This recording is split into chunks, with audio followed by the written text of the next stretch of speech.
Hello hi नमस्कार, स्वागत है आप सभी का मैग्नेट ब्रेन्स के IIT JEE और नीट चैनल पे। जी आज हम बात करेंगे कैपेसिटर का सेकंड लेक्चर, जहां पे पैरेलल प्लेट कैपेसिटर की बातें करेंगे।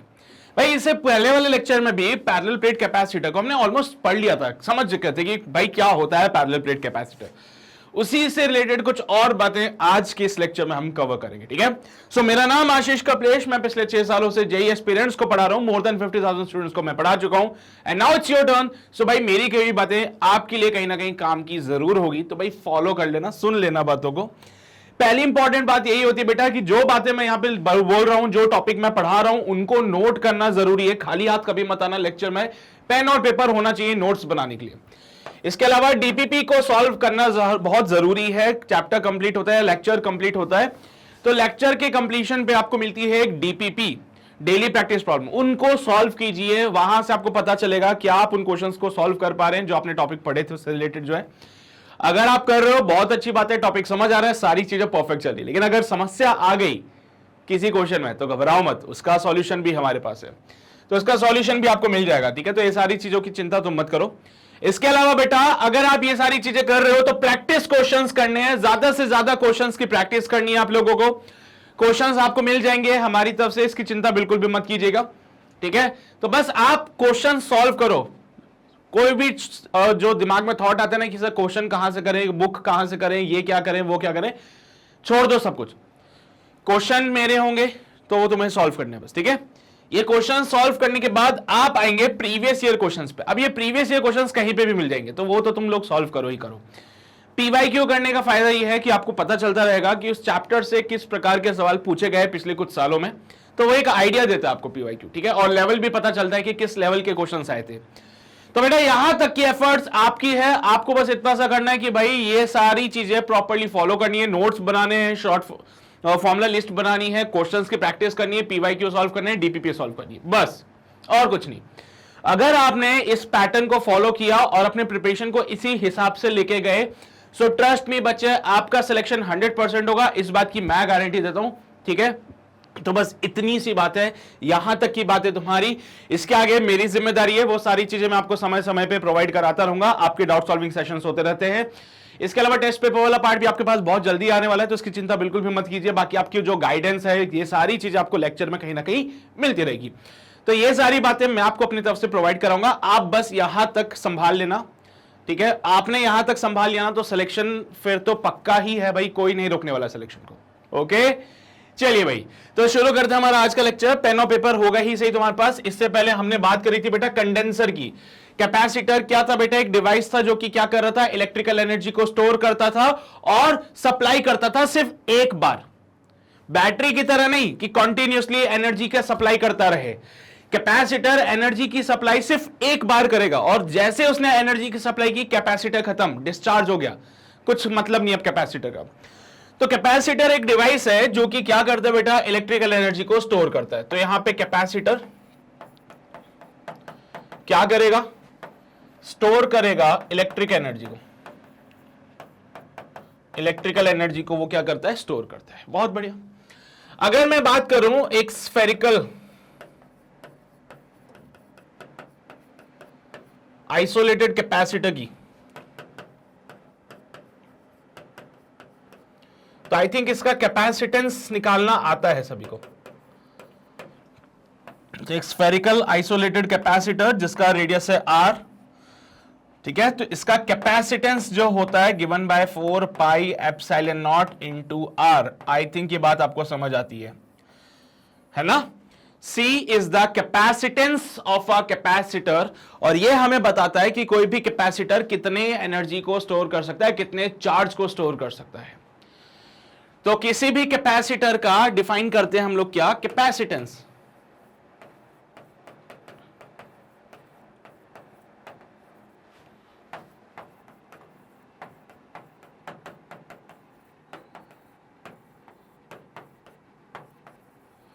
भाई चार्ज को ही तो होल्ड करके रखेगा ये, इससे ज्यादा और क्या कर सकता है सर। चार्ज को होल्ड करेगा, इलेक्ट्रिकल फॉर्म में एनर्जी आ जाएगी हमारे पास, है ना। क्लियर रही थी यहां तक बातें, स्फेरिकल कंडेंसर की बात हो गई थी। इसके बाद हमने शुरू किया था बेटा पीपीसी। पीपीसी बोले तो पैरेलल प्लेट कैपेसिटर की कहानी। और जब हम पीपीसी यानी कि पैरेलल प्लेट कैपेसिटर पढ़ रहे थे तो इसमें हमने बोला कि साहब ऐसा है कि दो कंडेंसर या दो कंडक्टर को जिनका एरिया ए है, दो कंडक्टर जिनका एरिया ए है, इनको आप क्या करो, आमने सामने ले जाके रख दो, ठीक है, और सच दैट इनके बीच का सेपरेशन आप डी लिख देना। तो बोला गया कि दो कंडेंसर हैं, दो प्लेट्स हैं हमारे पास जिनका एरिया ए है, उनके बीच का सेपरेशन डी है। तो यहां पे ये एक प्लेट हो गई, ये दूसरी प्लेट हो गई, और ये दोनों प्लेट्स एक दूसरे के क्या है मेरे बच्चे, पैरेलल है। ये प्लेट्स एक दूसरे के क्या है, पैरेलल है। तो पैरेलल प्लेट कैपेसिटर ये जो बनता है, इट इज अ कैपेसिटर बेटा। ये आइसोलेटेड नहीं है, बैटरी से कनेक्टेड है, ये वाला है ना। So it becomes a parallel plate capacitor. फिर पैरेलल प्लेट कैपेसिटर के लिए हमने बातें करी थी, हमने बोला भाई कैपेसिटेंस वगैरह निकालना होता है इसका। तो इसके लिए कैपेसिटेंस का फॉर्मूला आया था epsilon not A upon D, where D is the separation between the plates, A is the area of the plate, and epsilon naught is the permittivity of the medium between the plates, medium between plates, permittivity of medium between the plates is the epsilon naught. अगर plates के बीच का medium बदल जाए तो यहां पे भी वैल्यू चेंज हो जाएगी, it comes out B mu M, ठीक है, वो आगे चल के अभी हम पढ़ेंगे। बट ये सारी बातें हम अपने पुराने लेक्चर में कर चुके थे, याद आया होगा आप लोगों को, ये सारी बातें हम अपने पुराने लेक्चर में कर चुके थे। किसी भी कैपेसिटर को सर्किट में दिखाना होता है तो कैसे बनाते हैं, कैपेसिटर का सिंबॉलिक रिप्रेजेंटेशन जो होता है वो कुछ इस प्रकार से होता है।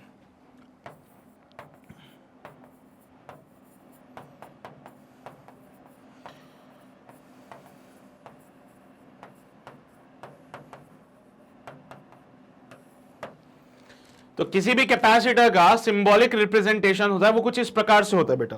तो इसमें क्या होगा, दो प्लेट्स जो कि एक दूसरे के क्या हो जाएंगी, पैरेलल हो जाएगी, दो प्लेट्स जो एक दूसरे के पैरेलल होगी, उससे हम इसको दर्शाएंगे। समझ आती है बातें बेटा सभी को, पक्का? यहां तक तो हो गई थी कहानी, देख लो जल्दी से। हाँ भाई चलो ठीक है यार, ये सारी बातें तो हो चुकी थी ऑलरेडी, ठीक है। अब हम आगे बढ़ेंगे और शुरू करेंगे आज की कहानी, जिसमें डिस्ट्रीब्यूशन ऑफ चार्ज के बारे में समझिए।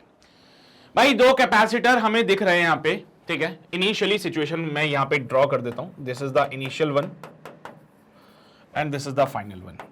बेटा बड़ा मजा आएगा देखना बीच में, बहुत ही शानदार, बहुत ही शानदार मजा आएगा देखना ध्यान से। बोला गया साहब हमारे पास दो कैपेसिटर है, एक का कैपेसिटेंस C1 हो जाएगा, एक का कैपेसिटेंस C2 हो जाएगा। C1 वाले के ऊपर चार्ज अभी जो है वो है Q1, C2 वाले पे चार्ज है Q2। दोनों कैपेसिटर आपस में अभी कनेक्टेड नहीं है। क्या इनके पास चार्ज है? जी हां साहब, इनके पास चार्ज है। तो अभी ये चार्ज्ड कैपेसिटर्स हैं दोनों, दोनों ही कैसे हैं बेटा? चार्ज्ड कैपेसिटर हैं। एक पे चार्ज Q1 हो जाएगा, एक पे चार्ज Q2 हो जाएगा। ये दोनों अभी आपस में कनेक्टेड नहीं है, आइसोलेटेड है अभी ये, ठीक है, दोनों ही आइसोलेटेड है। तो बेटा इस पे पोटेंशियल आएगा V1, इस पे पोटेंशियल आएगा V2। क्या इस बात से सहमत है सभी लोग? एक के ऊपर पोटेंशियल V1 आ जाएगा, दूसरे के ऊपर पोटेंशियल V2 आ जाएगा। फॉर्मूला जो लगेगा Q इक्वल्स टू CV के हिसाब से, so V equals to Q by C का फॉर्मूला हम लगा सकते हैं। तो V1 equals to Q1 by C1, similarly V2 equals to Q2 by C2 कर सकते हैं हम लोग, ठीक है बेटा? हाँ सर बिल्कुल। बेटा कैपेसिटर की बात करें तो पैरेलल प्लेट कैपेसिटर को मैंने बोला था ऐसे ही ड्रॉ करते हैं। किसी भी पैरेलल प्लेट कैपेसिटर में होते हैं कंडक्टर्स, मेटेलिक प्लेट्स। तो जैसे हमने यहां से इस स्विच को क्लोज किया, इस स्विच को क्लोज किया, तो दो कंडक्टर को आपस में जोड़ दिया, दो कंडक्टर्स को आपस में जोड़ दिया बेटा। और जब दो कंडक्टर आपस में जुड़ गए तो बताओ क्या यहां पे चार्जेस का रीडिस्ट्रीब्यूशन होगा? क्या चार्जेस का रीडिस्ट्रीब्यूशन होगा क्या? बिल्कुल होगा सर। यहां पे एक के ऊपर चार्ज जो आएगा वो हो जाएगा Q1 डैश, और दूसरे के ऊपर जो चार्ज आएगा वो हो जाएगा Q2 डैश। ये प्लस माइनस की कहानी अभी हटा दो।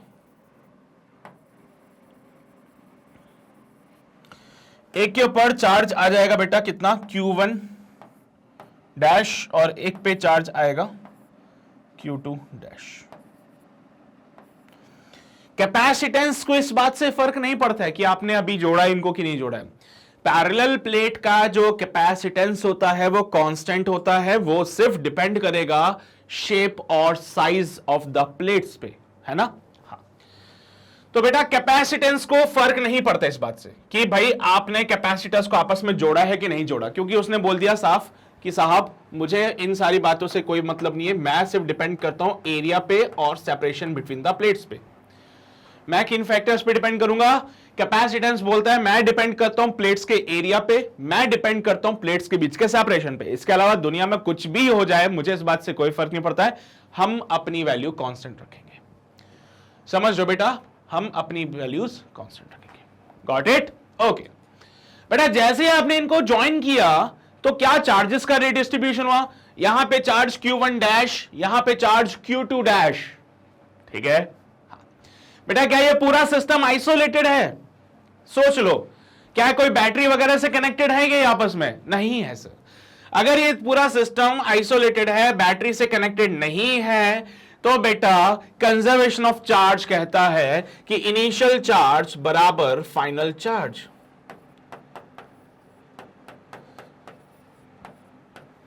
तो कंजर्वेशन ऑफ चार्ज क्या कहेगा मेरे बच्चे? इनिशियल चार्ज बराबर फाइनल चार्ज। बेटा इनिशियल चार्ज को मैंने देखो यहां पे Q1 प्लस Q2 लिखा, फाइनल चार्ज को मैंने लिखा C1V और C2V। क्यों सर? मुझे एक बात बताओ, इलेक्ट्रोस्टैट्स में एक चीज आपने पढ़ी थी कि दो कंडक्टर है, अगर इनको किसी मेटल वायर से जोड़ दिया जाए तो इनमें चार्जेस का रीडिस्ट्रीब्यूशन होता रहता है।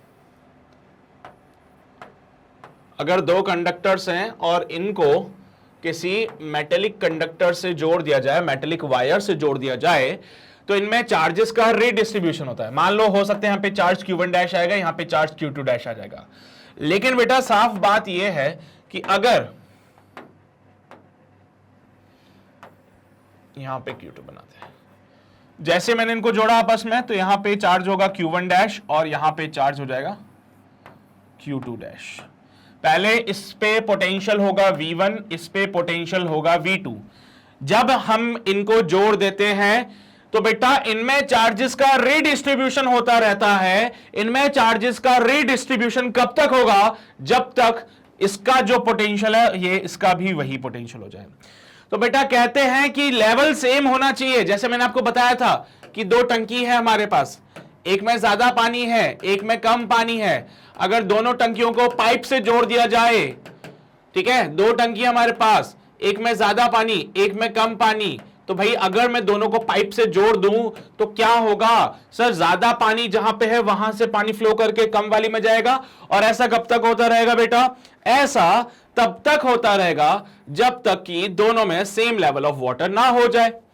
तो यार यहां पे भी तो वही कहानी है कि ऐसा कब तक होता रहेगा? चार्जेस का ट्रांसफर कब तक होता रहेगा? जब तक कि दोनों के लेवल सेम ना हो जाए। सर वहां पे किसकी बात करते थे? हाइट की। यहां पे किसकी बात होगी? पोटेंशियल की।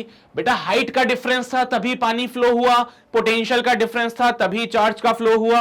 और ये फ्लो कब तक होगा? जब तक दोनों की हाइट सेम ना हो जाए। ये फ्लो कब तक होगा? जब तक दोनों का पोटेंशियल सेम ना हो जाए। तो बेटा जैसे ही यहां पे हमने बात करी तो आइसोलेटेड चार्ज होने की वजह से इनिशियल चार्ज बराबर होता है फाइनल चार्ज के। इनिशियल चार्ज बराबर होता है फाइनल चार्ज के। So Q1 plus Q2 should be equals to, बेटा Q1 डैश की जगह पे मैं लिखता हूं, क्या लिखे यहां पे? कैपेसिटेंस इसका C मान लेते हैं, C1 था, इसका कैपेसिटेंस C2 था, इसका C2 था, तो it can be written as Q equals to CV। तो C1V प्लस का C2V। बेटा यहां पे दिखा तो Q1 प्लस का Q2 is equals to C1 plus का C2 इंटू V। तो V is equals to Q1 plus का Q2 divide by C1 plus का C2। यार ये बातें नहीं है क्या तुम्हारे लिए? क्या नए पहली बार पढ़ा ऐसा कुछ तुमने लोगों ने? पहले भी तो पढ़ते थे सारी बातें, पहले भी तो पढ़ते थे। तो क्या कहलाता है ये? बेटा दोनों के पास सेम पोटेंशियल, दोनों के पास सेम पोटेंशियल, या मैं कहूं दोनों के पास कॉमन पोटेंशियल। तो इसको नाम दिया गया कॉमन पोटेंशियल, क्योंकि दोनों के पास एक जैसा पोटेंशियल है, और जब दोनों के पास एक जैसी चीजें होती है तो दोनों कॉमन होते हैं। तो it is called as the common potential denoted by VC। Denoted by Vc।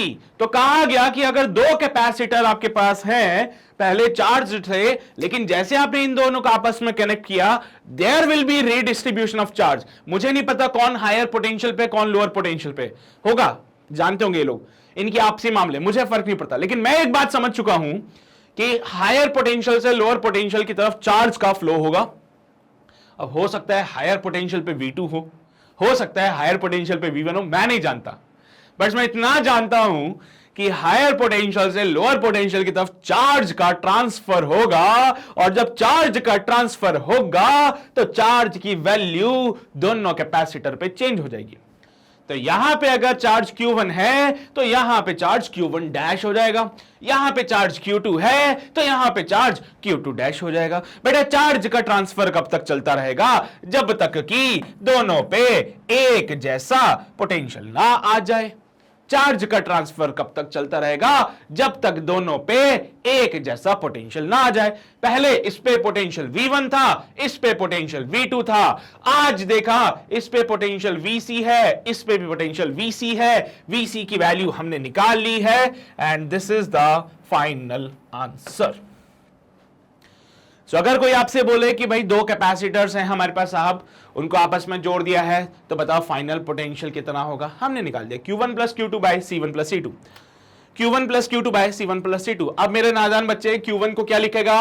Q1 को लिखेंगे C1 V1, Q2 को क्या लिखेंगे? C2 V2, और जरा इन्हीं वैल्यूज को उठा के वहां पुट कर दो तो कॉमन पोटेंशियल बनता है C1 V1 plus C2 V2 bye C1 plus C2। अरे यार इतना हलवा सा सपाट था, समझ आती होगी सभी को, कोई रॉकेट साइंस तो है नहीं इसमें, है ना? समझ रहे हो ना बात को? लिख लो जी, लिख लो, ये सारी बातें लिख लो, अच्छा लगता है देख के। हो गया नोट?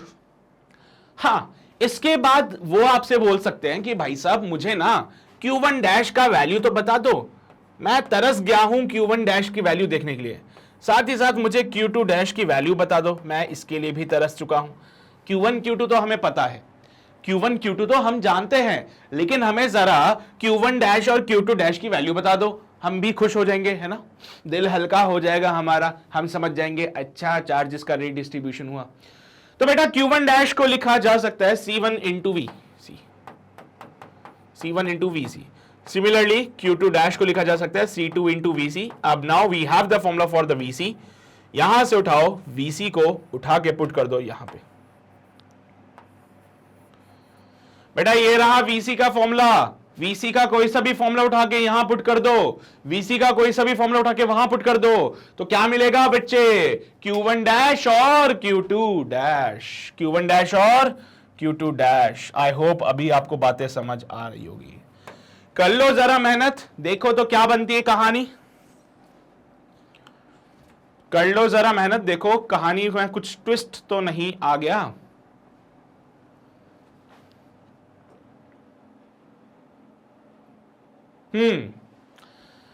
चलो भाई ट्विस्ट दिखा देते हैं तुम लोगों को। सॉल्व कर लेना, सॉल्व करके ये वाली वैल्यू आ रही होगी।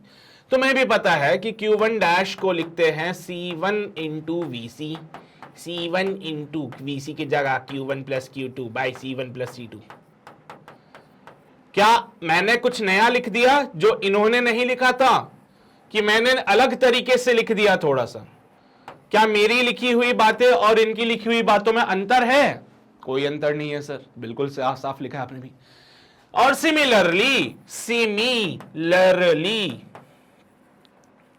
बेटा Q2 डैश बोले तो C2 VC, C2 VC की जगह Q1 plus Q2 by C1 plus C2। खत्म कहानी। क्या मैंने कुछ नया लिख दिया?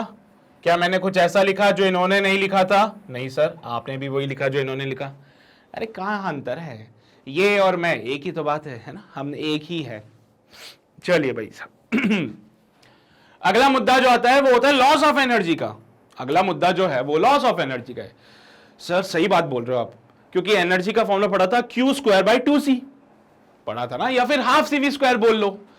सर जी मैंने पढ़ा था लॉस हो रहा है एनर्जी में, मैंने पढ़ा था कि भाई जब कैपेसिटर के पास पहले के केस में चार्ज Q1 था, और यहां पे इसको ओपन कर देता हूं,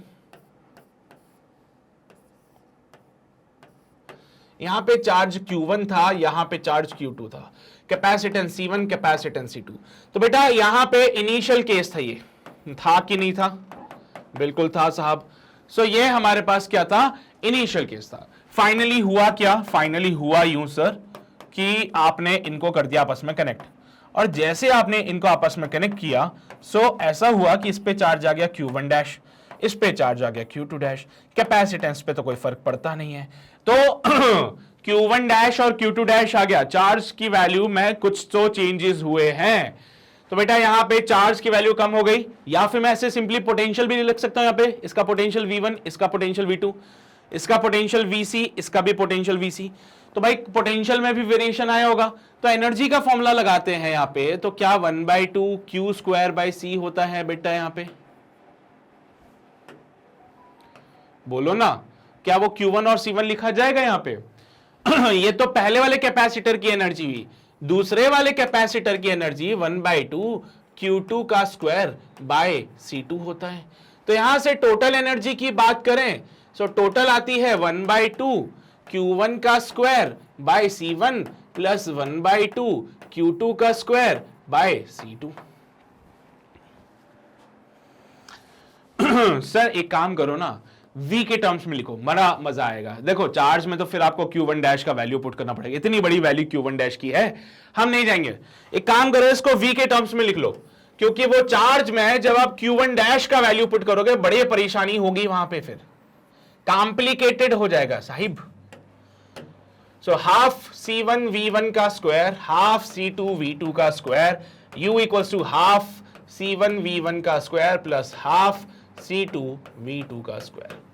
जरा फाइनल एनर्जी की बात करें तो भाई दोनों पे पोटेंशियल एनर्जी की बात करें तो हाफ C1V का स्क्वायर, U2 की बात करें हाफ C2V का स्क्वायर, तो यहां से टोटल एनर्जी आती है हाफ C1V का स्क्वायर प्लस हाफ C2V का स्क्वायर। फाइनल एनर्जी ये हमारे पास इनिशियल एनर्जी थी, ये आई है हमारे पास इनिशियल एनर्जी, ये आई है final energy half C1 plus का C2 इंटू V का स्क्वायर।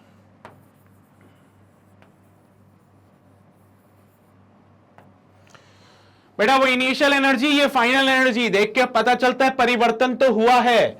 सवाल कहता है लॉस इन एनर्जी।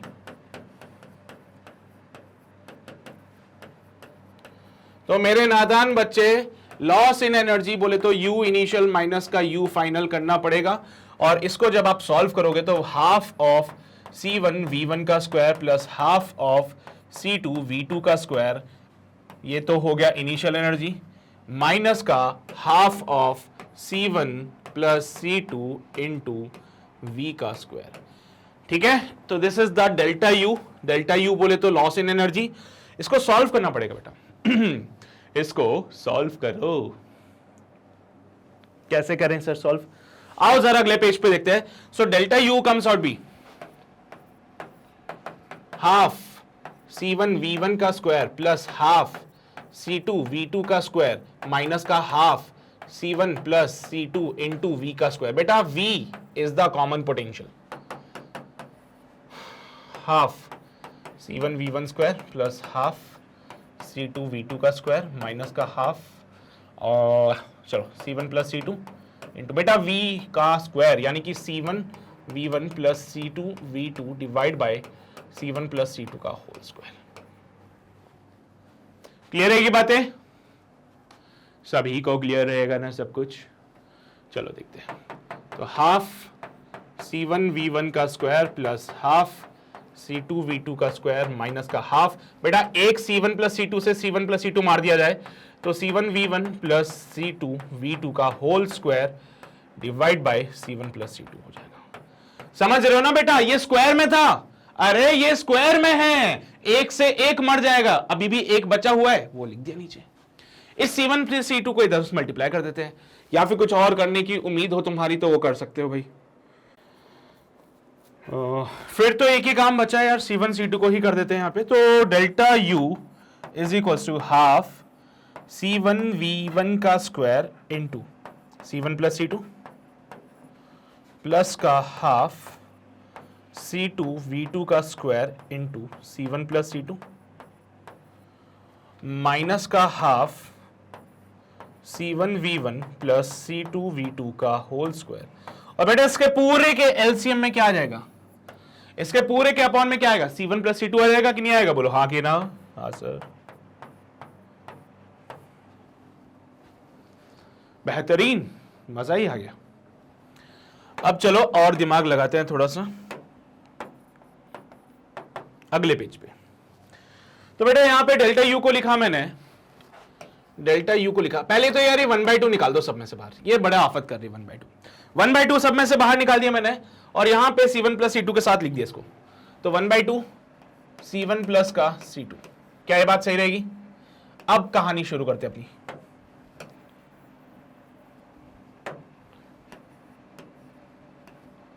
ठीक है, 1/2 और C1 प्लस C2 बाहर निकाल दिया। अब कहानी शुरू करते बेटा, ध्यान से देखना। C1 इंटू C1 का स्क्वायर V1 का square, C1 into C2 V1 का स्क्वायर। तो क्या बनेगा, C1 square V1 square, C1 C2 V1 square. तो यहां पे लिखा मैंने C1 का स्क्वायर V1 का square plus C1 C2 V1 का स्क्वायर प्लस, बेटा आगे आओ, क्या बनेगा C2 C1, तो C2 C1 V2 का स्क्वायर, फिर ये तो बन गया C2 C1 V2 का स्क्वायर, फिर बनेगा C2 का स्क्वायर V2 का स्क्वायर। तो चलिए भाई साहब लिख देते हैं C1 C2 V2 का स्क्वायर प्लस C2 का स्क्वायर V2 का स्क्वायर। क्लियर है ये बात है? फिर हम आगे बढ़े, यार ये स्क्वायर है, ओपन कर लो, तो C1 V1 का स्क्वायर C2 V2 का स्क्वायर प्लस का 2C1 C1 C2 V1 V2 हो जाएगा। सही बात है कि नहीं है? हाँ बिल्कुल सही बात है। स्क्वायर ओपन करना था ना, पहले इसका स्क्वायर करोगे फिर इसका स्क्वायर करोगे फिर 2A और B हो जाएगा, है ना। तो इसको मैं लिख रहा हूं यहां पे माइनस का C1 का स्क्वायर V1 का स्क्वायर प्लस C2 का स्क्वायर V2 का स्क्वायर प्लस का 2C1 C2 V1 V2 हो जाएगा ये।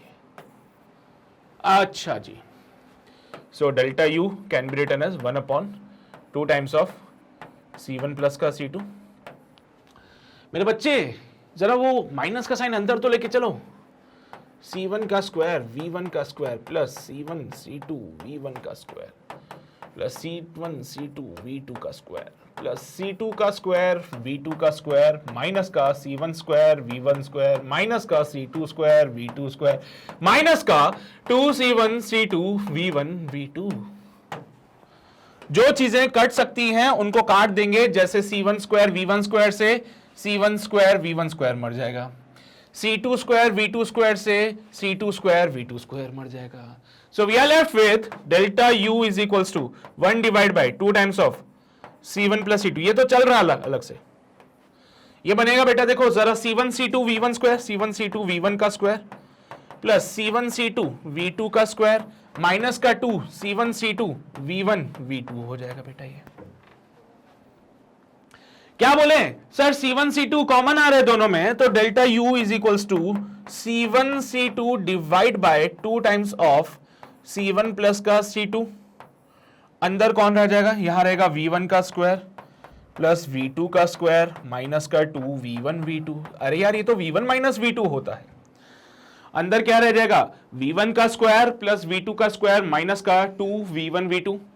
आओ जरा अगले पेज पे देखते हैं।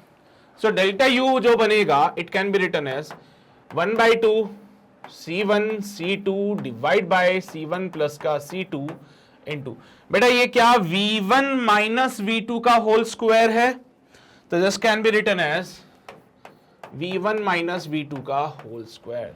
सो this is the formula for loss in energy. This is the formula for loss in energy. ठीक है बेटा, क्लियर है ये बातें? अच्छा जी तो हमारे पास ये फॉर्मूला आया कहां से था, from this part.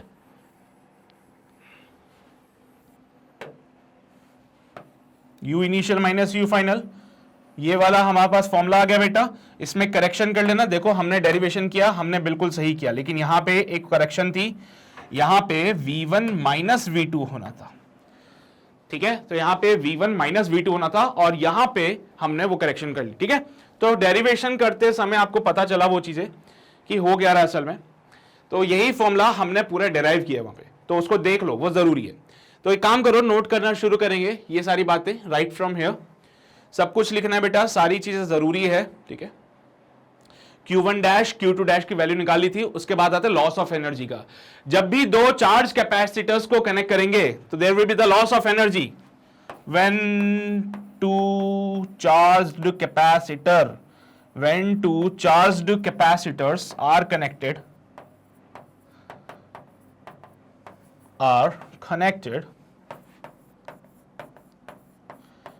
there will be a loss of energy. There will be loss of energy which is in the form of heat, which is in the form of heat.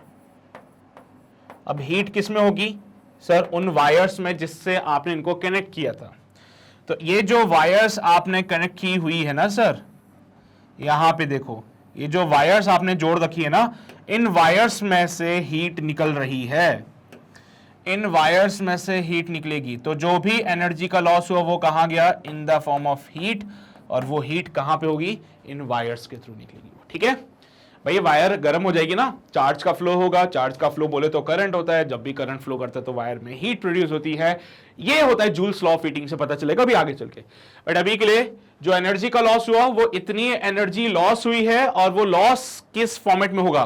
क्योंकि आप भी जानते हो, मैं भी जानता हूं, एनर्जी का लॉस होता है, क्योंकि एनर्जी जो है ना तो उसको बनाया जाता है ना उसको डिस्ट्रॉय किया जाता है। तो सर जब एनर्जी का लॉस बोला तो एनर्जी गई कहां? तो वो कन्वर्ट हो गई हीट में। वो कहां गई? वो कन्वर्ट हो गई हीट में। सो लेट जल्दी से नोट करो बेटा इसको, फिर हम आगे बढ़ते हैं। इसको जल्दी से नोट कर लीजिए सभी लोग। किया नोट सभी ने? पक्का? यहां पे आ जाओ, सारी बातें लिखो। ये लॉस इन एनर्जी बेटा, यही है हमारा टॉपिक, लॉस इन एनर्जी। हाँ, इसी का डेरिवेशन करने जा रहे हैं। तो सबसे पहले हमने इनिशियल एनर्जी लिखी यहां पे, फिर हमने फाइनल एनर्जी लिखी, उसके बाद लॉस इन एनर्जी में इसको पुट करके डेराइव करने लगे फिर, ठीक है। तो लॉस इन एनर्जी का ही फॉर्मूला है ये। या तो तुम्हें वो फॉर्मूला याद हो जाए, अगर तुम्हें वो फॉर्मूला याद नहीं हो रहा तो बिल्कुल भी परेशान मत होना, because because because because because आपके पास आएगी न्यूमेरिकल वैल्यूज। पहले न्यूमेरिकल वैल्यू फेंक दो, और न्यूमेरिकल वैल्यू फेंकने से आपको मिलेगी इनिशियल एनर्जी, फिर न्यूमेरिकल वैल्यू पुट कर दो तो आपको डायरेक्टली मिल जाएगी फाइनल वैल्यू। तो बेटा वैल्यू अगर आपके पास होगी तो सीधा कैलकुलेशन है, फिर तो ज्यादा दिमाग लगाना नहीं है। ये तो अभी चलो वेरिएबल्स बहुत सारे थे हमारे पास, C1 C2 Q1 Q2 V1 V2 है ना, बहुत सारे वेरिएबल्स थे, इसलिए इतना लेंथी हो गया। लेकिन जब न्यूमेरिकल वैल्यूज आएंगी ना तब तो कुछ भी नहीं है, फिर तो हलवा है, बस आपको वैल्यूज पुट करनी है, आंसर आ जाएगा, ठीक है। छाप लिए सारी बातें, आगे बढ़ते हैं। यहां पे आइए बेटा, ये सारी बातें लिखिए।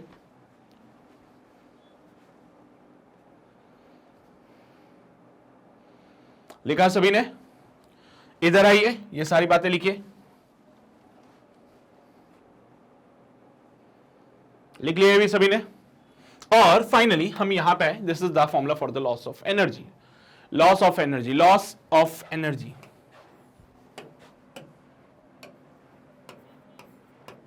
Loss of energy. चलिए भाई, बहुत ही शानदार, बहुत ही बेहतरीन, समझ आती होगी बातें समझ आती है तो सवाल भी हो ही जाएगा। तो सवाल क्या कहता है बेटा कि दो स्फेरिकल कंडक्टर है कैपेसिटेंस जिनका 3 माइक्रोफेरेड का और 5 माइक्रोफेरेड का है, they are charged to the potentials of 300 volt and 500 volt. ये पहले की बात है, इनिशियल वाली बातें। Now the two are connected, अब इन दोनों का आपस में कनेक्ट किया, resulting in the redistribution of charge, जिसकी वजह से चार्ज का रीडिस्ट्रीब्यूशन होगा। Then the final potential is, बेटा क्या हुआ? दो कैपेसिटर जिनकी कैपेसिटेंस आपको दे रखी है, इनको हमने चार्ज किया, चार्ज करने से इनके ऊपर पोटेंशियल आया, तो इनका पोटेंशियल होगा बेटा 300 और 500 रेस्पेक्टिवली। यानी 3 माइक्रोफेरेड वाले के ऊपर पोटेंशियल आएगा 300 का, 5 माइक्रोफैराड पे आएगा 500 का, और अब आप जब दोनों को कनेक्ट कर दोगे there will be a redistribution of charge, और आपको बताना है कि वो चार्ज का जो रीडिस्ट्रीब्यूशन है ना, वो उसकी वजह से क्या होगा, एक कॉमन पोटेंशियल आएगा। तो what is the value of common potential? बहुत टफ है सर, बहुत ही ज्यादा टफ क्वेश्चन दे दिया आपने, हमें तो पता ही नहीं चल रहा क्या करना है इस सवाल में, है ना। इतना टफ क्वेश्चन हमने नहीं किया कभी सॉल्व। बोलो बेटा, 3 माइक्रो बोले तो 10 की पावर माइनस का 6 बोल रहे हैं, चलो माइक्रो भी छोड़ो यार, अभी वो कॉमन आ जाएगा, कॉमन आ जाएगा वो, प्लस इनटू बेटा V1 बोले तो 300 वोल्ट प्लस का 5 इंटू 10 की पावर माइनस का 6 into 500 volt divide by 3 into 10 की पावर माइनस का 6 प्लस 5 इंटू 10 की पावर माइनस का 6। तो this is the formula for the common potential, और कॉमन पोटेंशियल निकालना है तो यहां से VC can be written as, मेरे बच्चे 10 की पावर माइनस 6, 10 की पावर माइनस 6, 10 की पावर माइनस 6 और 10 की पावर माइनस 6 सब मर जाएंगे, कॉमन हो गए। कहानी रह जाएगी सिर्फ 3 multiply by 300 plus 5 multiply by 500 divide by 3 plus का 5 900 प्लस 2500 डिवाइड बाय 8। कितना होता है बेटा ये? 25, 26, 27, 28, 29, 30, 31, 32, 33, 34, 34, 34, 34। कुछ मिल रहा है क्या? 8 3 जा 24, 8 4 जा 32, 425 हो सकता है वैसे, है ना। 8 4 जा 32, 2 यहां पे आ जाएगा, 8 2 जा 16, 4 यहां पे आएगा, 8 5 जा 40। तो your answer will be 425 volt. बेटा this is the common potential, यानी कि जब आप दोनों कैपेसिटर्स को आपस में जोड़ दोगे, जब दोनों कैपेसिटर्स को आपस में जोड़ दोगे तो there will be the redistribution of charge, और उस रीडिस्ट्रीब्यूशन ऑफ चार्ज की वजह से दोनों कैपेसिटर्स पे आएगा common potential which is given bye 425 volt. तो यही है हमारा फाइनल आंसर। उम्मीद करता हूं आपको मेरी बात समझ आ रही होगी। लिख लिया सभी ने? बढ़े आगे? ओके, अगला सवाल। A conductor of capacitance 0.5 microfarad has been charged to 100 volts. It is now connected to the uncharged conductor of capacitance 0.2 microfarad. Then the loss in the potential energy is given by. बड़ा मस्त सवाल है बेटा। एक conductor है बेटा जिसका capacitance 0.5 microfarad का है, इसको हमने चार्ज किया, चार्ज करने से इसके ऊपर पोटेंशियल आया 100 वोल्ट इनिशियली। इसको एक अनचार्ज्ड, अनचार्ज मतलब बेटा, अनचार्ज मतलब सर इसके ऊपर कोई भी चार्ज नहीं है, कोई भी चार्ज नहीं होने की वजह से इसके ऊपर पोटेंशियल इनिशियल वाला 0 हो जाएगा। अरे सोचो ना यार, सोचो ना यार, हम बात करते हैं कैपेसिटर C1 की, कैपेसिटर नंबर 1 की बात करते हैं, तो बेटा C1 हो जाएगा 0.5 माइक्रोफैराड का। इसको आपने चार्ज दिया होगा, जो भी दिया होगा मुझे नहीं पता, है ना। तो इस पे पोटेंशियल आया कितना? 100 वोल्ट का। फिर हम बात करते हैं कैपेसिटर 2 की। कैपेसिटर 2 बेचारा C2 0.2 माइक्रोफैराड, आपने इसको चार्ज नहीं किया, इस पे चार्ज है 0, तो बेटा इसका पोटेंशियल कितना होगा? Q equals to CV, Q is equals to CV, तो V equals to Q by C, V equals to Q by C, और अगर ये 0 है तो पोटेंशियल भी 0 होगा। अब इन दोनों कैपेसिटर्स को आपने जोड़ दिया, इन दोनों कैपेसिटर्स को आपने जोड़ दिया। जैसे आपने इन दोनों कैपेसिटर्स को आपस में जोड़ दिया, there will be the redistribution of charge, और इस रीडिस्ट्रीब्यूशन ऑफ चार्ज की वजह से there will be the loss in energy. तो भाई what is the loss in energy here, वो आपको बताना है। फॉर्मूला भूल गए सर हम लोग? याद रखो, डेरिवेशन एक दो बार करोगे खुद ब खुद याद आ जाएगा। Half C1 C2 divide by C1 plus का C2 इंटू V1 माइनस का V2 का होल स्क्वायर। यार the more you right the more you learn, है ना। तो चलो जरा देखते हैं क्या बनती है कहानी। तो हाफ C1 की जगह पे 0.5 इंटू 10 की पावर माइनस का 6, C2 की जगह पे 0.2 इंटू 10 की पावर माइनस का 6 डिवाइड बाय C1 0.5 इंटू 10 की पावर माइनस का 6 प्लस का 0.2 इंटू 10 की पावर माइनस का 6 इंटू बेटा V1 minus V2। Sir V2 तो 0 हो जाएगा, तो यहां पे रह जाएगा सिर्फ V1 का स्क्वायर। V2 0 हो जाने की वजह से यहां पे सिर्फ V1 का स्क्वायर रहता है। क्यों ना मैं इसको अगले पेज पे सॉल्व कर लूं, ज्यादा अच्छा लगेगा मुझे भी और आपको भी, है ना। सो डेल्टा U को लिखा हम लोगों ने 1/2 multiply by 0.5 multiply by 0.2 multiply by 10 की पावर माइनस का 6 डिवाइड बाय 0.7 मल्टीप्लाई बाय 10 की पावर माइनस का 6 मल्टीप्लाई बाय V1 कितना 100 का स्क्वायर। मेरे बच्चे 0.5 इंटू 10 की power minus 6 multiply by 0.2 into 10 की पावर माइनस 6। 10 की पावर माइनस 6 और 10 की पावर माइनस 6 दोनों मल्टीप्लीकेशन में थे, तो जब हमने इसको सॉल्व किया तो 10 की पावर माइनस 6 हो जाएगा और अपॉन में 0.5 10 की पावर माइनस 6 प्लस 0.2 10 की पावर माइनस 6, तो 1/2 मल्टीप्लाई बाय बेटा कितना बन जाएगा 0.5 0.2 पॉइंट हटाया 2/10 5 2 0.1 बन जाएगा, तो ये बनेगा 0.1 मल्टीप्लाई बाय 10 की पावर माइनस का 12 अपॉन 0.7 मल्टीप्लाई बाय 10 की पावर माइनस का 6 मल्टीप्लाई बाय 100। चलो बहुत बढ़िया, कैलकुलेशन वाली बातें हैं मेरे बच्चे, पॉइंट से पॉइंट मार दीजिए। तो 1/2 इंटू बेटा कितना बन जाएगा, ये माइनस का 6 ऊपर आएगा प्लस का 6 हो जाएगा, ये बनेगा 10 की पावर माइनस का 12 और ये बन जाएगा 10 की पावर 10। ये माइनस का 6 ऊपर गया प्लस का 6 हो गया, प्लस का 6 प्लस का 4 प्लस का 10 होता है और अपॉन में 7 तो चल ही रहता, 7 2 14 होते हैं, तो 1/14 इंटू 10 की पावर माइनस का 2 हो जाता है। क्या बात है। सो डेल्टा यू का जो वैल्यू आता है 1/14 इंटू 10 की पावर माइनस का 12। भाई 14 को जरा 1 से डिवाइड करके देख लेते हैं क्या बनता है। 14 को 0 से लगाया 0 से लगाया 0 से लगाया, 14 को किससे करें 4 4 16 नहीं 7 4 28।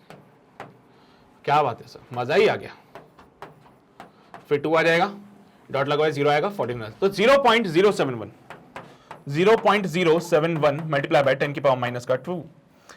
तो क्यों ना मैं काम करूं, पॉइंट हटाऊं 1 2 3 एक 0 उधर भेज दूं एंड इसको लिखूं 0.71 इंटू 10 की पावर माइनस का 3 जूल, 0.71 मिली जूल। क्या बात है sir, you are so smart. खुद की तारीफ खुद ही कर रहा हूं मैं, तुम लोग तो करते नहीं हो, है ना। हाँ भाई, तो delta U will be 0.71 millijoule आ रहा है क्या, देख लेना जरा, यही फाइनल आंसर हो सकता है। This is the loss in energy. तो ऑप्शन में कुछ ऐसी बात नहीं दिख रही सर हम लोगों को, ऑप्शन कुछ अलग प्रकार के हैं और इसमें से तो 2 ऑप्शन मैच कर रहे हैं, तो एक ऑप्शन को मैं लगाता हूं डॉट यहां पे। तो एक ऑप्शन दिया 7 इंटू 10 की पावर माइनस का 4, एक है 3.4 10 की पावर माइनस 4, एक है 14 10 की पावर माइनस 4, एक है 0.7 10 की पावर माइनस 4। तो मेरे बच्चे 10 की पावर माइनस 4 में कन्वर्ट करना है सर इसको, तो 71/100 इंटू 10 की पावर माइनस का 3 कैन बी रिटन 7.1 10 की पावर माइनस का 4 joule approximately can be written as 7 into 10 की पावर माइनस का 4 जूल। ठीक है, अरे नादान बच्चे 0.71 है, पॉइंट हटाया अपॉन में 0 है, 10 की पावर माइनस 3 चल रहा था, एक 0 और भेज दिया, तो 71/10 7.1 10 की पावर माइनस का 4। बेटा 7.1 को अप्रोक्सीमेटली 7 लिख दो, तो आपका आंसर 7 इंटू 10 की पावर माइनस 4, ए ऑप्शन बिल्कुल सही रहेगा। डी में 0.7 था इसलिए हम उसको गलत कहते थे। ठीक है, समझ रहे हो ना बात को, क्या हो रहा है असल में यहाँ पे, ऐसा कोई रॉकेट साइंस नहीं है बहुत ज्यादा कि हाय तौबा मचा दी तुम लोगों ने कि क्या हो रहा है भाई। यहाँ पे चार्ज था तो पोटेंशियल था, अनचार्ज था तो पोटेंशियल 0 हो गया, है ना। बस छाप लो इसको जल्दी से, इसको नोट कर लीजिए बेटा, जल्दी से इसको नोट कीजिए, फिर आगे बढ़ते हैं हम लोग। किया नोट सभी ने, पक्का। यहां पे आओ, ये भी लिख लो, this is the final answer.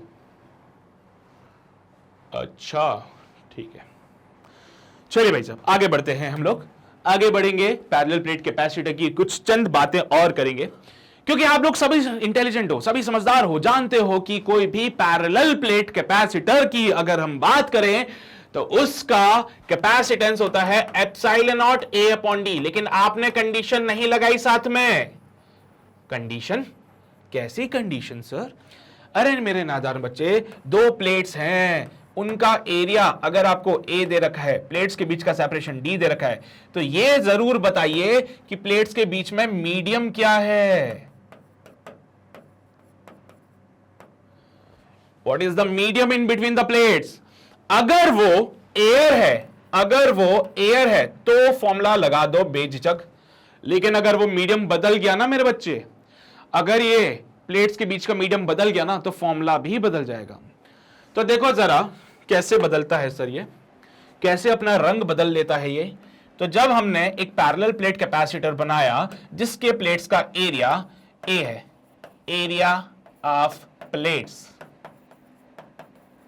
A, separation between plates,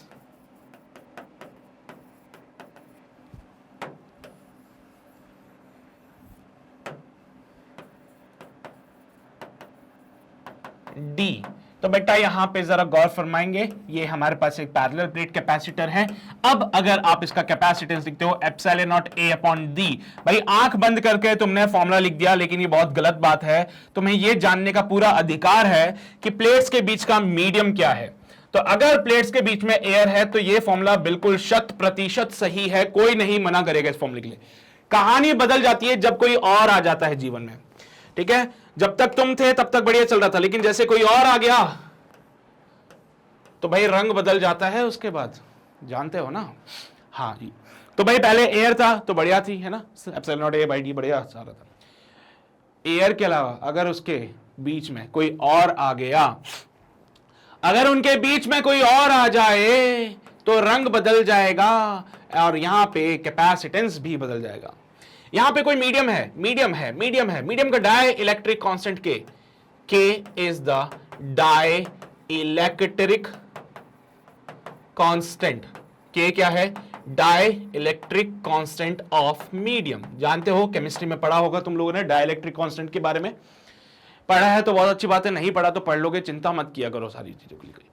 बड़ा इस केस में कैपेसिटेंस बदल जाएगा क्योंकि कोई और आ चुका है उसकी लाइफ में, है ना, उनके प्लेट्स में कोई और आ चुके से उस केस में यहां पे एप्सिलॉन एम लिखा जाएगा और ए बाई डी के साथ फॉर्मूले को चमकाया जाएगा। पहले आप क्या लिख रहे थे? Epsilon not. आज कौन है? एप्सिलॉन एम है। बेटा एप्सिलॉन एम को क्या मैं लिखता हूं? Epsilon naught dot epsilon r. ये क्या है? Relative permittivity. ये क्या है? Relative permittivity. स्पेलिंग देख लेना, मैंने कहीं गलत तो नहीं लिख दी। और इसी रिलेटिव परमिटिविटी को भी कहते हैं डाई इलेक्ट्रिक कांस्टेंट। इस परमिटिविटी को क्या कहते हैं बेटा? रिलेटिव परमिटिविटी को ही हम क्या कहते हैं? Dielectric constant. तो सी डैश बनेगा epsilon not epsilon R dot A by D, बनेगा epsilon not A by D dot epsilon R, can be written as C air dot K. तो बेटा मीडियम की अगर हम बात करें, अगर हम बात करते हैं यहां पे मीडियम की, तो मीडियम आने से जो कैपेसिटेंस है वो एयर के टाइम्स हो जाता है। अगर प्लेट्स के बीच में मीडियम कुछ आ जाए, कोई डाई इलेक्ट्रिक स्लैब इंसर्ट कर दे, कोई मटेरियल इंसर्ट कर दे, तो उस केस में कैपेसिटेंस को कैपेसिटर्स का जो कैपेसिटेंस है इट इज के times the capacitance in case of air. ठीक है, ये रिलेशन याद रख लेना, काम बन जाएगा भाई। यही है बस, इसके अलावा और कुछ भी नहीं है। बाकी इसके अलावा ये एडिशनल ज्ञान जो तुम्हें होना चाहिए, ठीक है ये हमारा एक ही सर का ज्ञान है और एक ही सर का ज्ञान हमेशा सवाल सॉल्व करने में बहुत मदद करता है। चलो भाई साहब, छाप लो इसको जल्दी से। समझ तो रहे हो ना तुम लोग? ऐसा तो नहीं है रफ्तार बहुत तेज लग रही है तुम लोगों को? सही चल रही है कहानी? ओके।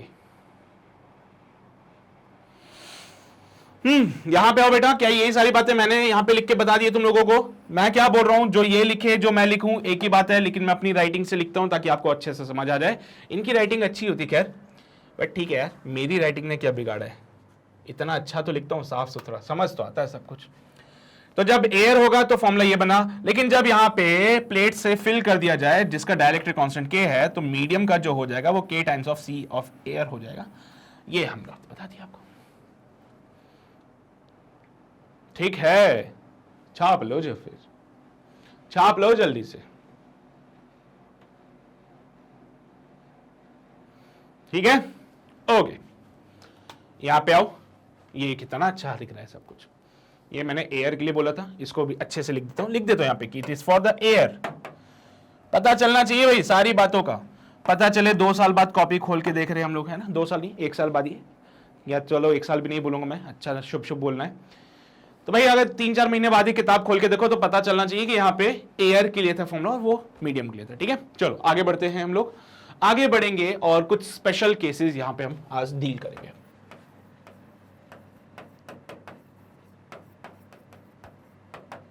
ठीक है, स्पेशल केस नंबर 1। बेटा अगर आप अभी तक जो फॉर्मूला लगा रहे थे उसमें क्या हो रहा था, अभी तक जो भी आपने फॉर्मूला लगाया उसमें क्या हुआ कि ये पैरेलल प्लेट कैपेसिटर है और इसके बीच का पूरा स्पेस जो है, इसके बीच का पूरा स्पेस आपने फिल कर लिया। अगर आपने कंप्लीट स्पेस को फिल किया है, कंप्लीट स्पेस अगर भर दी है, तो फिर आपका जो फॉर्मूला बन रहा था it is given by C medium is equals to K times of C air हो रहा था, यानी कि K times of epsilon not A by D हो रहा था। लेकिन ये फॉर्मूला कब लगा रहे थे बेटा, when the space between plates, when space between plates are completely field.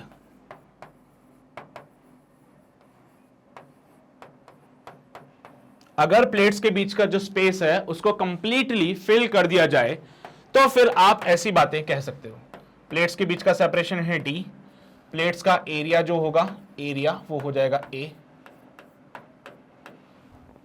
तो उस केस में आप ये फॉर्मूला बेशक लगाइए, लेकिन अगर कहानी में ट्विस्ट आ जाए और वो बोल दे कि साहब ये लो पैरेलल प्लेट कैपेसिटर, लेकिन एक बात का बहुत ध्यान रखना कि अगर इनके बीच के प्लेट्स के बीच का सेपरेशन d है तो आप कोई डाई इलेक्ट्रिक मटेरियल इसमें फिल कर लीजिए, लेकिन मेक श्योर वो सिर्फ कुछ पार्ट में ही फिल करोगे। तो T थिकनेस तक अगर आपने कोई डाई इलेक्ट्रिक मटेरियल डाल दिया और बाकी के पार्ट में एयर है तो फिर क्या करोगे। अभी तो क्या हो रहा था, पूरे के अंदर हमने क्या कर दिया सर, डाई इलेक्ट्रिक मटेरियल भर दिया था, पूरे के अंदर हमने डाई इलेक्ट्रिक मटेरियल भर दिया, लेकिन सिनेरियो बदल चुका है। हमने बोला T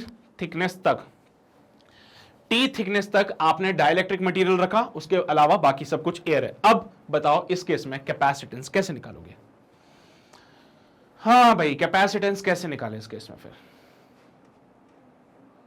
तो भाई साहब इसी फॉर्मूले से मैं थोड़ा सा चीजों को मॉडिफाई करने की कोशिश करता हूं, और मैंने बोला कि साहब जब आप सी मीडियम को लिखते थे ना तो इसमें लिखते थे K times of epsilon not A by D. जरा के को डी के साथ रिलेट करो, है ना, के को डी के साथ रिलेट करो तो it can be written as epsilon not A divide by D by K. हाँ ये अच्छा लग रहा है सर, ये अच्छा लग रहा है। D is the separation between the plates, K is the dielectric constant। बेटा कितने थिकनेस तक, सिर्फ T थिकनेस तक डाइलेक्ट्रिक भरा हुआ है, तो इसको लिखेंगे, इस केस को अब यहां पे स्पेसिफाई करने की बारी आ चुकी है। तो इस केस को यहां पे जब मैं लिखूंगा तो C medium can be written as, बेटा एरिया को चेंज किया क्या, नहीं सर एरिया पे तो कोई फर्क नहीं पड़ता है, लेकिन T थिकनेस तक हमने यहां पे डाइलेक्ट्रिक कांस्टेंट भरा और बची हुई डिस्टेंस में हमने यहां पे एयर को फिल किया। एयर का डाइलेक्ट्रिक कांस्टेंट 1 होता है, इसलिए मैंने वहां पे 1 पुट कर दिया। देखो ये D अपॉन के, यानी कि जब D होता तो पूरा, जैसे यहां पे देखो इस केस में देखो बेटा, D थिकनेस है उसमें डाइलेक्ट्रिक कांस्टेंट K है, D थिकनेस में डाइलेक्ट्रिक कांस्टेंट K है, तो इसको हमने वहां पे ढंग से लिख दिया। और सो D अपॉन के यानी D थिकनेस में डाइलेक्ट्रिक कांस्टेंट K।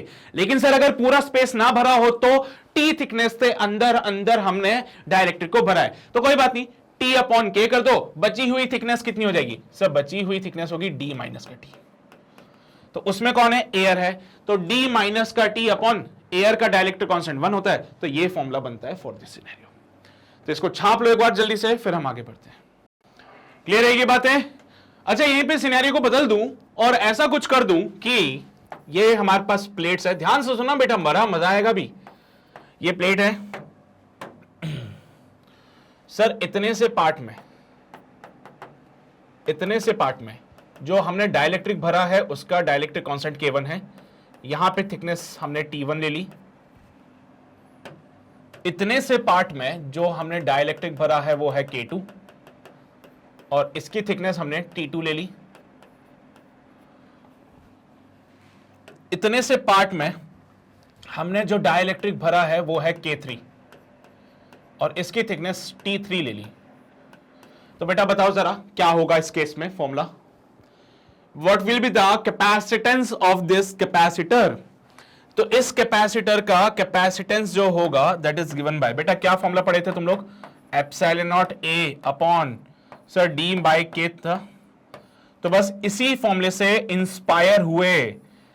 पहले क्या था बेटा सर, डी सेपरेशन था प्लेट्स के बीच में, उस पूरे सेपरेशन में के भरा हुआ था, तो हमने ये फॉर्मूला लगाया। लेकिन सर इस बार बंटवारा कर दिया, तो इसके लिए फॉर्मूला जो बनेगा मीडियम का, it is given bye, area के साथ कोई छेड़खानी की क्या, नहीं सर एरिया के साथ नहीं, सिर्फ थिकनेस के साथ। So it will be your T1 by K1 plus T2 by K2 plus T3 by K3। बेटा समझ लो पूरी थिकनेस के अंदर सिर्फ K था, सो D बाय K कर दिया। T1 थिकनेस में K1 है, सो T1 by K1। T2 thickness में K2 है, सो T2 by K2। T3 thickness में K3 है, सो T3 बाय K3। तो जाके हमारा आंसर बनता है। अच्छा और भी हो डाइलेक्ट्रिक कांस्टेंट तो जलने देना, कोई दिक्कत वाली बात नहीं है। K4 होगा तो क्या लिखोगे, T4 bye K4, T5 bye K5, चलती रहेगी कहानी, ठीक है। चलिए छाप लीजिए इसको भी छाप लो बेटा। This is the second case. इससे पहले वाला जो हमने किया था वो फर्स्ट केस था, इससे पहले वाला जो हमने किया था this is the first case. Special cases चल रहे ना, स्पेशल केसेस में ये सेकंड वाला केस हो गया।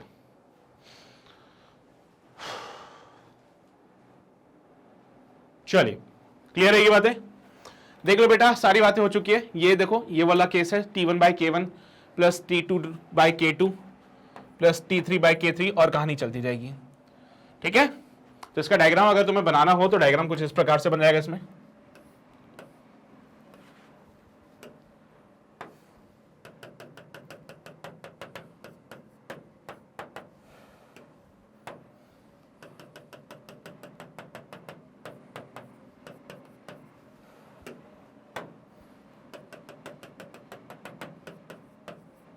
लो बेटा ये डायग्राम इसके लिए, ठीक है। अगला केस देखो, ये पहला केस हो गया। अगला केस क्या है बेटा, when only one dielectric sheet of dielectric constant of thickness T is between the plates. तो डायग्राम कुछ इस प्रकार से बनेगा। ये पैरेलल प्लेट कैपेसिटर, यहां पे एक डाइलेक्ट्रिक मटेरियल हम इंसर्ट कर रहे हैं, बट वो डाइलेक्ट्रिक मटेरियल सिर्फ इतने से पार्ट में होगा, बाकी के पार्ट में हवा है, बाकी के पार्ट में एयर है। प्लेट्स के बीच का सेपरेशन D है और यहां पे इसकी थिकनेस जो हो जाएगी बेटा वो होगी T। तो देखो बेटा epsilon naught A upon T by K plus D minus T upon 1।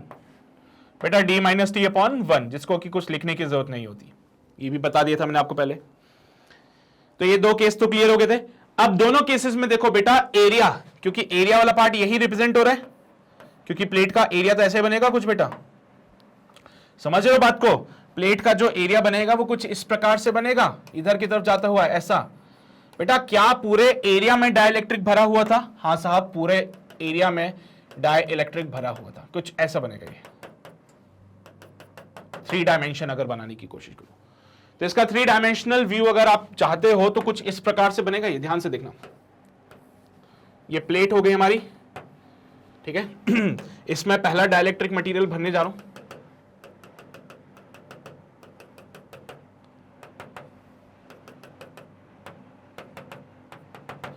तो यहां पे दिस इज K1, इसकी थिकनेस हो जाएगी T1। फिर इससे अगला डाइलेक्ट्रिक मटेरियल,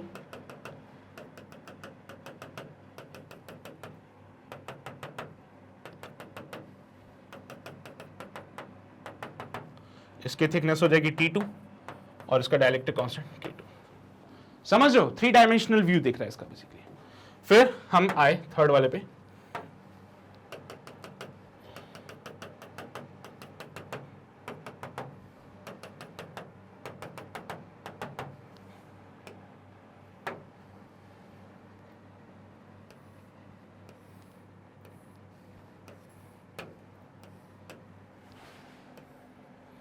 लो बेटा तो आपको बात समझ आ रही है ना अभी, ये K3 और इसकी थिकनेस हो जाएगी T3।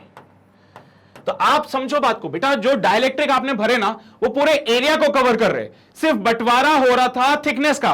बंटवारा किसका हो रहा था बेटा? प्लेट्स के बीच के सेपरेशन का बंटवारा था, बाकी एरिया का कोई बंटवारा नहीं था। एरिया में कोई बंटवारा नहीं था, एरिया हमारा एज इट इज रखा हुआ था। तो अभी तक के जो केसेस आपने पढ़े उनमें एरिया में कोई बंटवारा नहीं किया, बंटवारा किया था तो सेपरेशन में किया था। अगला केस जो आएगा उसमें एरिया में बंटवारा हो जाएगा बेटा, एरिया में बंटवारा हो गया। ये किस टाइप के होंगे? तो इसका मैं 3 डायमेंशनल बनाता हूं व्यू। ये किस प्रकार से दिखेगा आपको? ये कुछ इस प्रकार से दिखेगा कि भाई साहब यहां पे सिर्फ आधे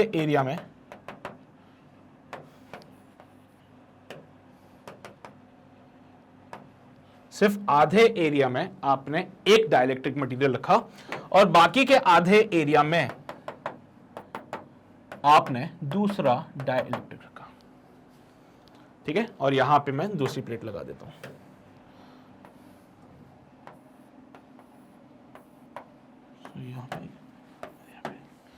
तो बेटा आप देख सकते हो कि आधे एरिया में क्या है सर? आधे एरिया में डाइलेक्ट्रिक कांस्टेंट K1 हो जाएगा और आधे एरिया में डाइलेक्ट्रिक कांस्टेंट K2 हो जाएगा।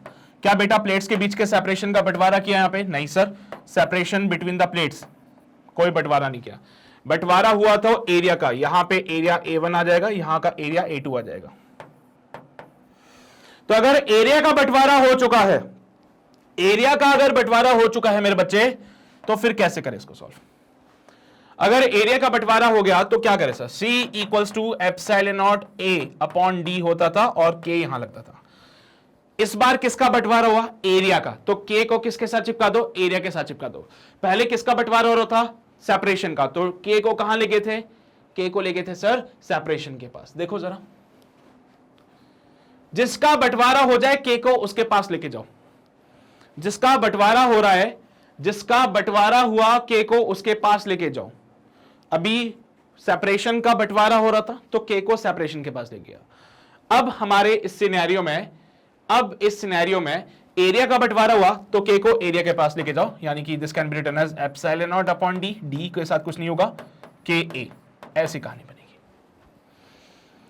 तो बेटा C को लिखा जाएगा यहां पे, इस केस में C जो बनता है it is epsilon naught upon D K1 A1 plus K2 A2।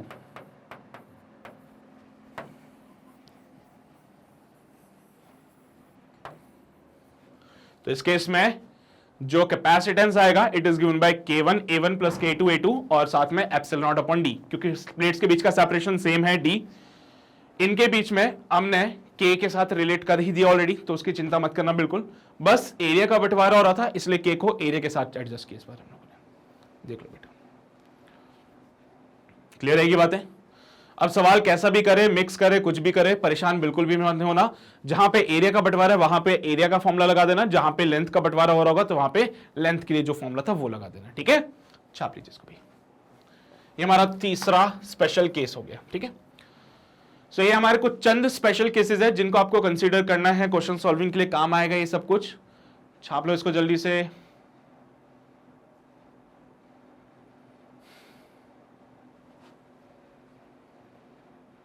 ठीक है, हाँ भाई, अच्छा अगर ठीक है तो एक सवाल करके बता दो यार।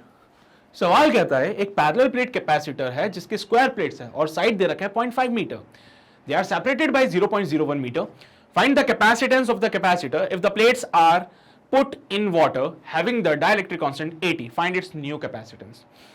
इन प्लेट्स को हमने क्या किया, पानी में डिप कर दिया और पानी के लिए जो डाइलेक्ट्रिक कांस्टेंट की वैल्यू थी वो 80 थी, तो नया कैपेसिटेंस क्या होगा? बड़ा हलवा सा सवाल दे दिया।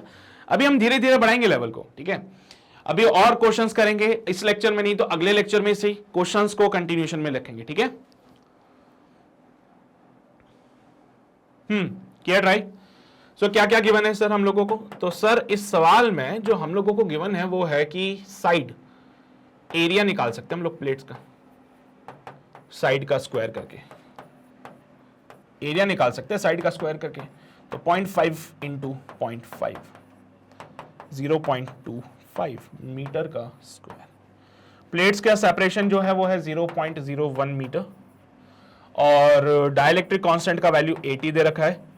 तो बेटा नया कैपेसिटेंस अगर मुझे निकालना है तो C will be equals to K times of epsilon naught A by D. अब पानी में डिप किया है बेटा, अगर आपने कैपेसिटर को पानी में डिप कर दिया तो बेटा मुझे बता दो क्या पानी पूरे स्पेस को कवर कर लेगा क्या? बिल्कुल करेगा सर, पानी पूरे स्पेस को कवर। तो इसमें ज्यादा दिमाग मत लगाना, पानी जो है पूरे स्पेस को कवर कर रहा है। अगर आपने कैपेसिटर को डिप कर दिया वाटर में तो बेटा जो वाटर है वो क्या प्लेट्स के बीच के सेपरेशन को पूरा फिल कर रहा है? हाँ सर कर रहा है। तो फिर फॉर्मूला ये लगा है, समझ रहे हो ना बात को? सो C इज इक्वल टू बेटा K की जगह 80 पुट कर दिया, एप्सिलॉन नॉट की जगह 8.85। क्या ऑप्शन एप्सिलॉन नॉट के फॉर्मेट में ही है? चलो रहने दो फिर।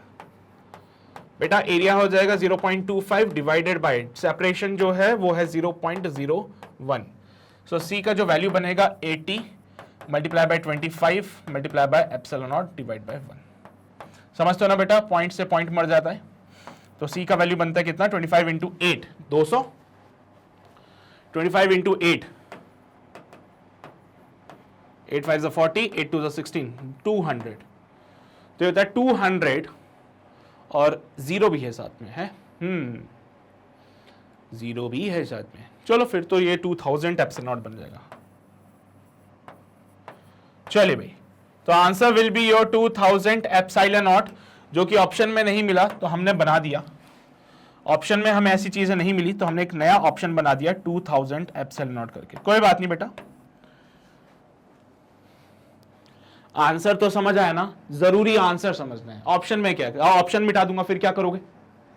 लो मिटा दिया ऑप्शन ही, मैं हटा ही दूंगा ऑप्शंस को। मैं चाहता ही नहीं हूं कि ये सब चीजें रहे। तुम्हारा गुस्सा, लो भाई खत्म कहानी।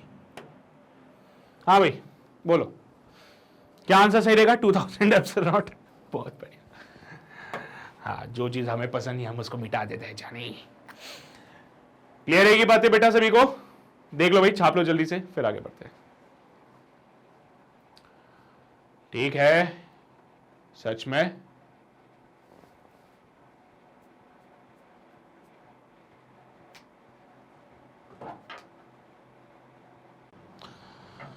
चलो भाई, तो आगे बढ़ते हैं, अगला सवाल देख लेते हैं। सवाल कहता है a parallel plate capacitor has a plate area of 0.5 cross 0.8 metre are separated by 0.02 metre. बेटा यहां पे क्या क्या गिवन है? पहली बात तो area, it is 0.5 metre cross 0.8 metre. बेटा सॉल्व करने पे आई थिंक 0.4 मीटर का स्क्वायर इज द एरिया, और प्लेट्स का सेपरेशन जो है बेटा वो 0.02 मीटर का है। ठीक है, और प्लेट्स के बीच में एक डाई इलेक्ट्रिक को हमने इंसर्ट किया है जिसका साइज है 0.25 0.80 क्रॉस 0.02। बेटा जरा डाई इलेक्ट्रिक की डायमेंशंस को देख के उसकी भावनाओं को समझना। सो दिस इज द प्लेट,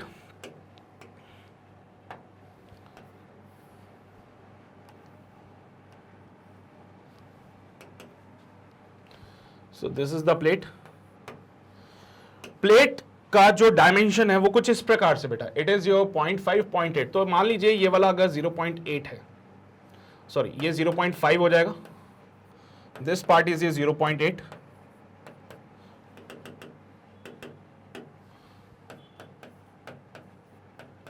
ठीक है, और यहां पे ये 0.02। ठीक है, डाइलेक्ट्रिक को जो हमने डाला है, तो डाइलेक्ट्रिक का डायमेंशन देखो बेटा, साइज ऑफ द डाइलेक्ट्रिक 0.25 यानी कि 0.5 का आधा।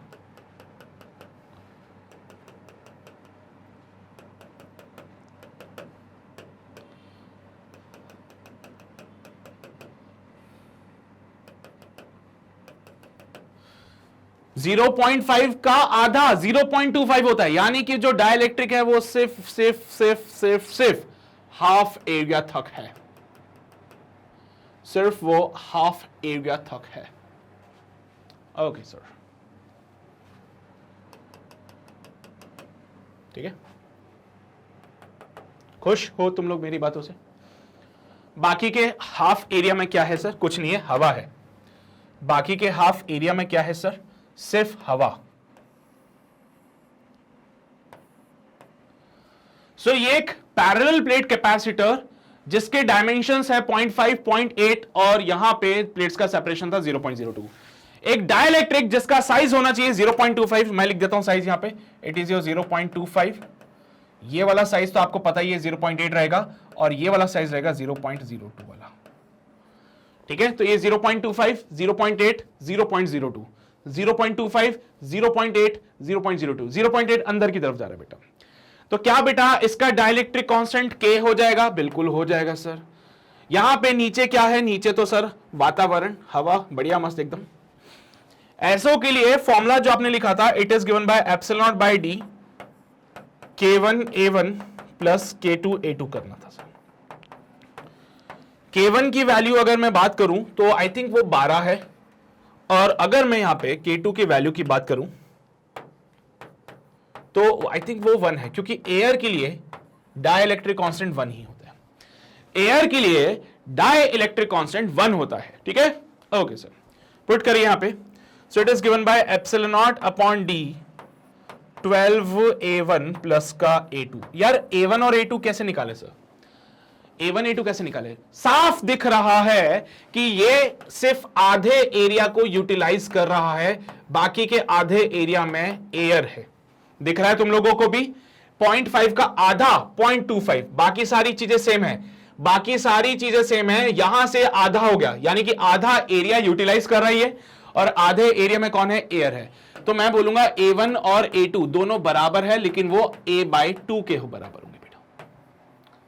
यहां पे A1 और A2 दोनों बराबर है, लेकिन वो किसके बराबर होंगे? A/2 के, क्योंकि आधा आधा एरिया बांट रखा है इन्होंने। लिखो बेटा यहां पे, it is given by epsilon naught upon D 12A/2 plus का A/2।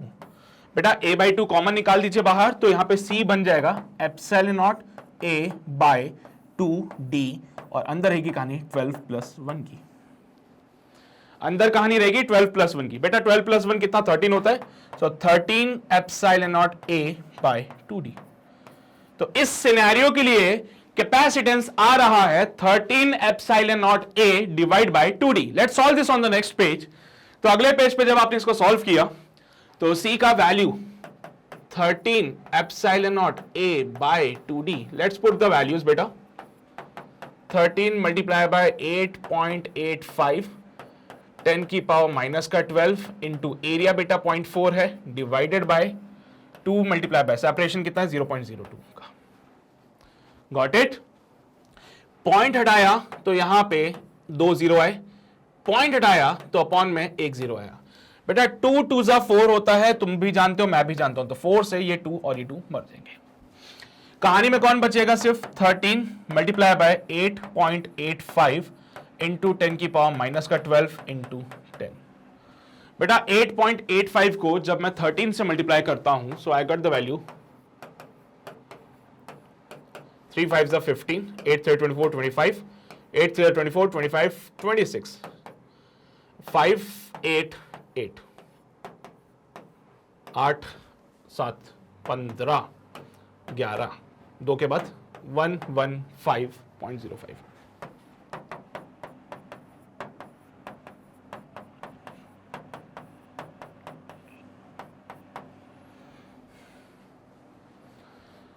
अच्छे काम करो, इसको क्या करें सर? इसको क्या करें? अप्रोक्सीमेटली मक्कारी कर दें? मक्कारी कर ली हम लोगों ने, मक्कारी करके इसको 115 लिख दिया इंटू 10 की पावर माइनस का 11 फैरेड करके 115 10 की पावर माइनस 11 कर दिया।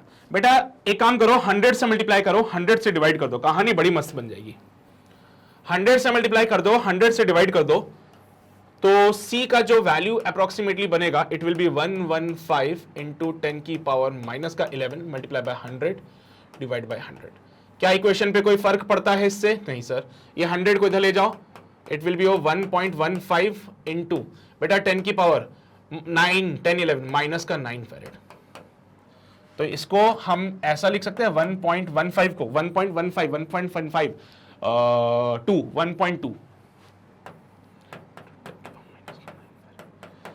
can be written as 1.2 nanofarad। ये भी सही आंसर है, मैं बिल्कुल मना नहीं करूंगा तुम लोगों को कि ये गलत है। ये भी बिल्कुल सही आंसर है, मैं इसके लिए भी मना नहीं करूंगा, लेकिन आपको इसको कन्वर्ट करना आना चाहिए बेटा। ऑर्डर ऑफ मैग्नीट्यूड आप लोगों ने पढ़ा है, राउंड ऑफ करना आप लोगों ने पढ़ा है, फिजिक्स का थोड़ा सा ज्ञान लगाते हुए आप इसको यहां तक लाके छोड़ दीजिए बेटा। बाकी 10 की पावर -9 है, प्यार से उसको नैनो कहते हैं, तो नैनो फेरेड में आंसर आ सकता है। ठीक है, चलिए भाई, तो ये हमारा सवाल, शानदार सवाल, मजा आ गया सॉल्व करके। सितारा चमका लीजिएगा इस पे सितारा चमका लेना। ठीक है, छाप लो जल्दी से नोट किया जाए इसको, फिर हम आगे बढ़ेंगे। किया नोट सभी ने? ये भी नोट करो बेटा, ये भी नोट किया सभी ने? क्या बात है, बहुत शानदार। तो बेटा यहां पे कहानी हमारी समाप्त होती है for the parallel plate capacitor, और उम्मीद करता हूं कि पैरेलल प्लेट कैपेसिटर की बातें आपको समझ आ रही होगी। अब इसके बाद इसका सीरीज और पैरेलल कॉम्बिनेशन पढ़ेंगे, फिर सर्किट में इनके सर्किट डायग्राम्स आएंगे, उनको सॉल्व करना सीखेंगे, बट वो आज नहीं, अगले लेक्चर में। आज के लेक्चर के लिए बस इतनी ही बातें थी। उम्मीद करता हूं जो भी बातें मैं आपको बता रहा हूं आप उनको नोट कर रहे होंगे, क्योंकि अगर नहीं कर रहे हो तो बेटा गलती है। इन बच्चों ने सुनी थी बातें, ये आज यहां पहुंच चुके हैं। ठीक है, तो भाई अगला नंबर तुम्हारा भी हो सकता है। सुन लो बातें जो मैं कह रहा हूं, डीपीपी सॉल्व कर लो, क्वेश्चंस की प्रैक्टिस करो, नोट्स बनाओ, रिवीजन करो, ये बहुत जरूरी है बेटा। और हां, अगर वीडियो दोबारा देखनी हो तो आप हमारे ऑफिशियल वेबसाइट पे जाके वीडियो को दोबारा जरूर देखिएगा। ठीक है, इसके अलावा आपका कोई भाई बंधु सगा सहेली हो जो कि कोई और कोर्स के लिए प्रिपेयर कर रहे हो, तो उनको भी बोलो कि भाई मैग्नेट ब्रेन्स पे सिर्फ IIT JEE और नीट की तैयारी नहीं होती, बल्कि इसके अलावा और भी बहुत सारे कोर्सेज हैं जो मैग्नेट ब्रेन्स पे अवेलेबल है, और वो भी 100% फ्री। हाँ, तो बेटा यहां पे मैग्नेट ब्रेन्स पे आके ऐसा कभी नहीं होगा कि आपको सब्सक्रिप्शन लेना पड़ेगा। सर आपका कोई कूपन कोड है तो वो भी बता दो। नहीं, हमारा कोई कूपन कोड नहीं है, हमारा कोई सब्सक्रिप्शन नहीं है, ये एब्सोल्युटली फ्री है।